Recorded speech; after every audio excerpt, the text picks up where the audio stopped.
سلامونه ستړي مشئ وخت مو په خیر تاسې ته له زیرو نیوز 24 څخه د نن ورځې د مهمو خبرونو ټولګې ته ښه راغلاست وایو. نن یکشنبه د 1404 هجري لمریز کال د سلفاغې 5مه چې د 2026 زیږدیز کال د جنوري له 25 سره برابره ده. تاسې ته له زیرو نیوز 24 څخه د هیواد مهم خبرونه وړاندې کوم، خو په سر کې د مهمو خبرونو سرټکي. کابل کې د افغانستان په اتراو د راتلونکي ناستې جوړېدل. د افغانستان په اړه د دوحې ناستو د درېیمې پروسې له مخې جوړ شوي کاري ګروپونه خپله راتلونکي ناسته د افغانستان په کوربهتوب په کابل کې ترسره کوي. افغانستان کې له زده کړو د اروپایي ټولنې ملاتړ. اروپایي ټولنې ویلي چې په افغانستان کې د زده کړو د ملاتړ لپاره میلیوني پانګونې ته دوام ورکوي. او افغان او ترکمنستاني چارواکو د ټاپي پروژې په ګډون د هر اړخیزو همکاریو پر دوام ټینګار کړی. اوس هم بشپړ خبرونه. د افغانستان په اړه د دوحې ناستو د درېیمې پروسې له مخې جوړ شوي کاري ګروپونه خپل راتلونکي ناسته د افغانستان په کوربهتوب په کابل کې ترسره کوي. د کورنیو چارو وزیر سراج الدین حقانی په سولې او سیاسي چارو کې د ملګرو ملتونو عمومي سرمنشي مرستیالې روزمیری ډي کارلو په مشرۍ له راغلي پلاوي سره لیدلي. کورنیو چارو وزارت ویلي چې په یاده ناسته کې د افغانستان او نړیوالې ټولنې ترمنځ د تعامل د پرمختګ، نشه یي توکو پر وړاندې د مبارزې په برخه کې پر همکاریو، د اقتصادي ثبات پر پیاوړتیا، خصوصي سکتور ته د شته محدودیتونو لرې کولو پر لارو چارو او د ملګرو ملتونو له لوري د بشري همکاریو پر موثریت خبرې کړي دي. کورنیو چارو وزارت زیاته کړې چې د نشه یي توکو کرکیلې، تولید او قاچاق پر وړاندې جدي او عملي اقدامات ترسره شوي چې له امله یې مثبتې پایلې لرلې دي. د ملګرو ملتونو پلاوي د امنیتي وضعیت او د نشه یي توکو پر وړاندې مبارزې د پرمختګونو د ستاینې ترڅنګ د بشري مرستو د دوام ډاډ ورکړی. دغه راز پلاوي د دوامداره تعامل پر ساتلو د ټینګار ترڅنګ زیاته کړې چې د افغانستان په اړه د ملګرو ملتونو د سازمان په ابتکار د دوحې ناستو د درېیمې پروسې له مخې به د یادې پروسې په ترڅ کې جوړ شوي کاري ګروپونه خپل راتلونکي ناسته د افغانستان په کوربهتوب په کابل کې ترسره کړي. اروپایي ټولنې ویلي چې په افغانستان کې د زده کړو د ملاتړ لپاره میلیوني پانګونې ته دوام ورکوي.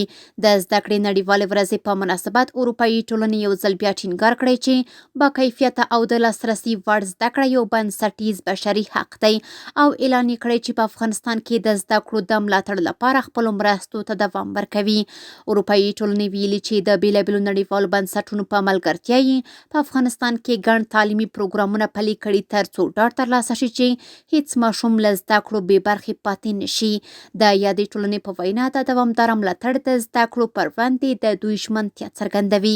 دغې ټولنې زیاته کړې چې د سیو د چلډرن له ادارې سره د فخر پروژې له لارې 6 میلیونه یورو مرسته کړې چې موخه یې خوندي او با کیفیته زده کړو ته د ماشومانو لاسرسي پراخول دي. دا پروژه په ځانګړي ډول پر هغو ماشومانو تمرکز کوي چې تر ټولو زیات له خطر سره مخ دي.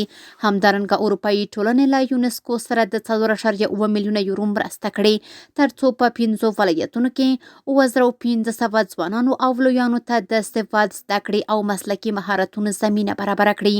اروپایي ټولنې همدارنګه اعلان کړی چې نږدې 60 میلیونه یورو یې د خوړو نړیوال پروګرام ته د ښوونیزو خوړو د پروګرامونو لپاره ورکړي دي. سربیره پر دې د یونیسف له لارې 25 میلیونه یورو پانګونه کړې تر څو دولتي ښوونځي د زده کړو لپاره خوندي او مناسب چاپیریالونه پاتې شي. اروپایي ټولنې ټینګار کړی چې دا مرستې د افغان ماشومانو د راتلونکي د خوندي کولو او د زده کړو د دوام لپاره حیاتي ارزښت لري. افغان او ترکمنستاني چارواکو د ټاپي پروژې په ګډون د هر اړخیزو همکاریو پر دوام ټینګار کړی. د کانونو او پېټرولیم وزیر الحاج ملا هدایت الله بدري په خپل کاري دفتر کې د ترکمنستان سفیر سره لیدنه کې د دواړو هیوادونو ترمنځ د ښو او اوږدمهاله اړیکو د ګډو همکاریو د پراختیا په ځانګړې توګه د ټاپي پروژې په اړه خبرې کړې دي. د کانونو او پېټرولیم وزیر د پروژې د فعالیتونو او پرمختګونو په اړه د خوښۍ څرګندولو ترڅنګ د افغانانو لپاره د کاري زمینې برابرولو د لازمو او هر اړخیزو همکاریو پر دوام ټینګار کړی.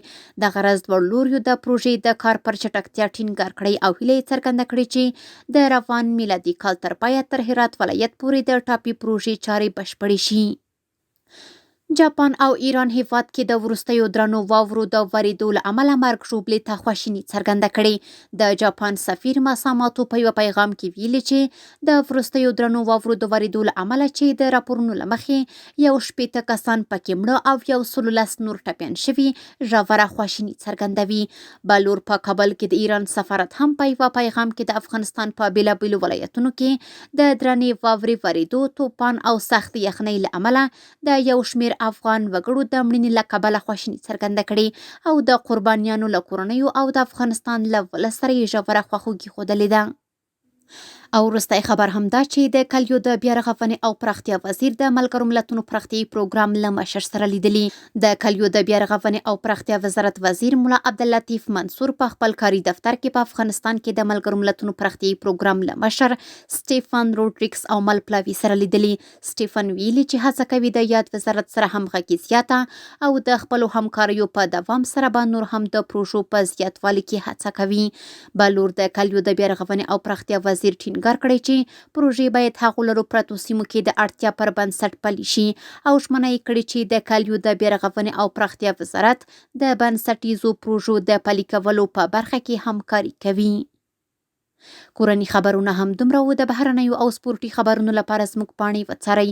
په خپل رسنیو باندې فیسبوک، انسټاګرام، ایکس پخوانی ټویټر، یوټیوب او ټیک ټاک زموږ خبرونې خوښې او موږ تعقیب کړئ. ادرس یې 0 نیوز 24 تر سبانۍ خبرونې د الله په امان.